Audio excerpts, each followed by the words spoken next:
પ્રધાનમંત્રી મોદી ચંદીગઢમાં 3 પરિવર્તનકારી ફોજદારી કાયદાઓ રાષ્ટ્રને સમર્પિત કરશે. પ્રધાનમંત્રી નરેન્દ્ર મોદી આજે ચંદીગઢમાં 3 પરિવર્તનકારી નવા ફોજદારી કાયદાઓની સફળ અમલવારી રાષ્ટ્રને સમર્પિત કરશે. આ કાયદાઓ જેમ કે ભારતીય ન્યાય સંહિતા, ભારતીય નાગરિક સુરક્ષા સંહિતા અને ભારતીય સાક્ષ્ય અધિનિયમ ભારતીય ફોજદારી ન્યાય પ્રણાલીને કૌલિન યુગના કાયદાઓને બદલીને અને સજા કરતા ન્યાય પર ધ્યાન કેન્દ્રિત કરીને સુધારવાનો ઉદ્દેશ ધરાવે છે. આ નવા કાયદાઓ જે 1 જુલાઈ 2024થી રાષ્ટ્રીય સ્તરે અમલમાં આવ્યા છે, ભારતની કાનૂની પ્રણાલીને વધુ પારદર્શક, કાર્યક્ષમ અને આધુનિક સમાજની જરૂરિયાતોને અનુરૂપ બનાવવાના હેતુથી રચવામાં આવ્યા છે.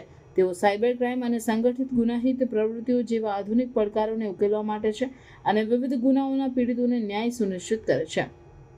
કાર્યક્રમનો વિષય છે સુરક્ષિત સમાજ, વિકસિત ભારત, સજાથી ન્યાય સુધી. આ કાર્યક્રમમાં આ કાયદાઓને વ્યવહાર અમલનું પ્રદર્શન કરવામાં આવશે, જેમાં એક જીવંત પ્રદર્શન પણ સામેલ છે જે ગુનાની ઘટનાની તપાસનું અનુકરણ કરશે. પ્રધાનમંત્રી મોદી અને કેન્દ્રીય ગૃહમંત્રી અમિત શાહ જીવંત પ્રદર્શનનું નિરીક્ષણ કરશે, જે દર્શાવશે કે આ કાયદાઓ કેવી રીતે ફોજદારી ન્યાય પ્રણાલીને પુનઃ આકાર આપી રહ્યા છે. આ પહેલ ભારતની ફોજદારી ન્યાય પ્રણાલીમાં ઐતિહાસિક સુધારો લાવે છે, જે સુરક્ષિત અને વિકસિત ભારતના દ્રષ્ટિકોણ સાથે સંકળાયેલી છે.